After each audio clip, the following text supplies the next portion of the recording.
ಜಡ್ಜಿಗಳಿಗೂ ಕಣ್ಣಿದೆ, ಕಿವಿ ಇದೆ, ಪಂಚೇಂದ್ರಿಗಳು ಇರೋರೇನೆ ಆಗ್ಬೇಕಲ್ಲಿ, ಪಂಚೇಂದ್ರಿಗಳು ಇಲ್ದಿರೋರು ಆಗೋದಿಲ್ಲ. ಪೊಲೀಸರು ರಿಪೇರಿ ಮಾಡಿರ್ತಾರೆ, ಕೆಲಸ ಮಾಡಿರ್ತಾರೆ, ಅದೇ ಪೊಲೀಸ್ ಭಾಷೆಯಲ್ಲಿ ಹೇಳ್ಬೇಕು ಅಂದ್ರೆ ಅಂತವ್ರನ್ನ ತಂದು ನಿಲ್ಲಿಸಿ ಪ್ರತಿ ಸಲ ಜಡ್ಜು ಪ್ರತಿಯೊಬ್ಬರನ್ನು ಕೇಳಲೇಬೇಕು ಕಾನೂನಿನ ಪ್ರಕಾರ. ನಿಮಗೆ ಪೊಲೀಸರು ಅರೆಸ್ಟ್ ಮಾಡಿದ್ಮೇಲೆ ನಿಮ್ಮನ್ನ ಹಿಂಸಿಸಿದ್ರ, ಹೊಡೆದ್ರ ಅಂತ. ಎಷ್ಟೋ ಪ್ರಕರಣಗಳಲ್ಲಿ ಇಲ್ಲ ಸ್ವಾಮಿ ಅಂತಿರ್ತಾನೆ, ಕೈಕಾಲು ನೋಯ್ತಿರುತ್ತೆ, ಅವ್ನು ನಿಂತ್ಕೊಳಕ್ ಆಗ್ತಾ ಇರೋದಿಲ್ಲ, ಎಲ್ಲಂದ್ರೆ ಅಲ್ಲಿ ಗುದ್ದಿರ್ತಾರೆ ಪೊಲೀಸರು. ಅವನು ಕೇಳಿದಾಗ ಇವ್ರು ಕೇಳೋದು ಇವ್ರ ಕರ್ತವ್ಯ, ಕೇಳ್ತಾರೆ.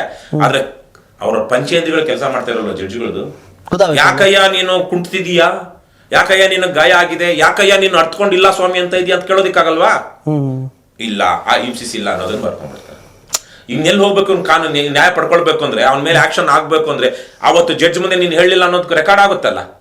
ಅದಾದ್ಮೇಲೆ ಹೊಡೆದಿರ್ಬೋದು, ಎಲ್ಲಾದ್ರೂ ಒಂದು ಬೇಕಾದ್ರೆ ಆಗಬಹುದು ಹೊರತು ಜಡ್ಜ್ ಮುಂದೆ ಹೇಳಿದಾಗ ನನ್ನ ಕಣ್ಣಿಗೆ ಕಾಣಿಸ್ತಾ ಇದೆ, ಮೆಡಿಕಲ್ ಸರ್ಟಿಫಿಕೇಟ್ ಅಂತ ಹೇಳ್ತಾರೆ. ಮೆಡಿಕಲ್ ಸರ್ಟಿಫಿಕೇಟ್ ಗೌರ್ಮೆಂಟ್ ಹಾಸ್ಪಿಟಲ್ ಹೋಗ್ತಾರೆ, ಅವ್ರಿಗೆ ಇವ್ರು ಹೇಳಿದ್ದನ್ನೇ ಮೆಡಿಕಲ್ ಸರ್ಟಿಫಿಕೇಟ್ ಅಲ್ಲಿ ಬರೀತಾರೆ. ಅವ್ರೇನು ವಿಶೇಷವಾಗಿ ಪೊಲೀಸ್ ಅಧಿಕಾರಿಗಳು ಹೇಳಿದ ವಿರುದ್ಧವಾಗಿ ಏನಾದ್ರು ಡಾಕ್ಟರ್ಗಳು ಬರೀತಾರಾ? ಇಲ್ಲ. ಗಾಯ ಆಗಿದೆ ಅಂದ್ರೂ ಗಾಯ ಆಗಿಲ್ಲ ಅಂತಲೇ ಬರೀತಾರೆ. ನಾವೇನೇ MLC ಮಾಡಿಸಿದಾಗ ನಾವು ಮಾಡಿಸಬಹುದು, ನಾವೇ ಹೋದಾಗ. ಪೊಲೀಸರ ಜೊತೆ ಹೋಗಿರುವಂತಹ ಆರೋಪಿಗಳೇನಿದ್ದಾರೆ ಅವ್ರಿಗೆ ಏನೇನು ಆಗಿಲ್ಲ ಅಂತಲೇ ಡಾಕ್ಟರ್ಗಳು ಬರ್ಕೊಡೋದು. ಬರಿಗಾಲಲ್ಲಿ ಇರ್ತಾರೆ, ನಾನು ಸ್ವತಃ ನೋಡಿದೀನಿ. ಬರಿಗಾಲಲ್ಲಿ ಇರ್ತಾರೆ, ಕುಂಟುತ್ತಿರ್ತಾರೆ, ಯಾಕಂದ್ರೆ ಕೆಳಗಡೆ ಎಲ್ಲ ಹೊಡೆದಿರ್ತಾರೆ, ಎಲ್ಲಂದ್ರಲ್ಲಿ ಗಾಯಗಳಾಗಿರುತ್ತೆ, ನೋಯ್ತಾ ಇರ್ತಾನೆ. ಅವನು ಇಲ್ಲ ಸ್ವಾಮಿ ಅಂತ ಹತ್ಕೊಂಡು ಹೇಳ್ತಿರ್ತಾನೆ. ಆದ್ರೂ ಜಡ್ಜ್ಗಳು ಏನೇ ಆಕ್ಷನ್ ತಗೊಳ್ಳೋದು, ಯಾರು ಪ್ರೊಟೆಕ್ಟ್ ಮಾಡಬೇಕು? ಅಸಹಾಯಕರನ್ನ, ಅಬಲರನ್ನ, ದುರ್ಬಲರಿಗೆ ನ್ಯಾಯದ ರಕ್ಷಣೆ ಯಾರು ಕೊಡಬೇಕು? ಬಟ್ ಎಷ್ಟು ಪ್ರಕರಣ, 10 ಪ್ರಕರಣದಲ್ಲಿ ಆ ರೀತಿಯ ಮಧ್ಯಮ ವರ್ಗ, ಬಡವರು ಇಂಥವ್ರ ತೆಗ್ಲಾಕಂಡ, ಯಾಕಂದ್ರೆ ಪ್ರಕರಣಗಳು ಬೇರೆ ಬೇರೆ ಇರುತ್ತೆ. 10 ಜನದಲ್ಲಿ ಎಷ್ಟು ಕೇಸ್ಗಳು ಈ ತರ ಅಲ್ಲೇ ಆಗಿರುತ್ತೆ ಅನ್ಸುತ್ತೆ ನಿಮಗೆ?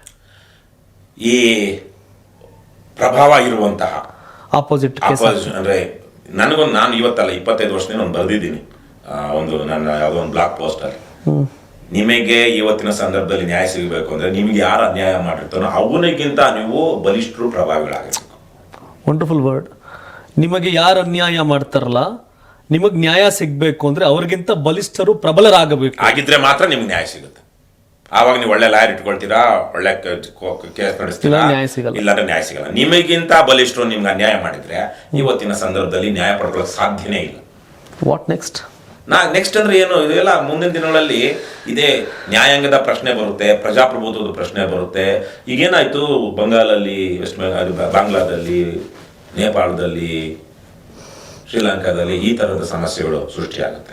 ನೀವು ಸಣ್ಣ ಆಗ್ಬೇಕಲ್ವಾ? ಅದು ಒಂದು ಉತ್ತಮ ಆಹಾರದಿಂದ ಸಣ್ಣ ಆಗ್ಬೇಕಲ್ವಾ? ಪ್ರತಿದಿನ ನಮ್ಮ ಜೀನಿ ಸ್ಲಿಮ್ ನ ಯೂಸ್ ಮಾಡಿ ಯಾವುದೇ ಸೈಡ್ ಎಫೆಕ್ಟ್ ಇಲ್ದಂಗೆ ನೀವು ಸಣ್ಣ ಆಗ್ತೀರಾ.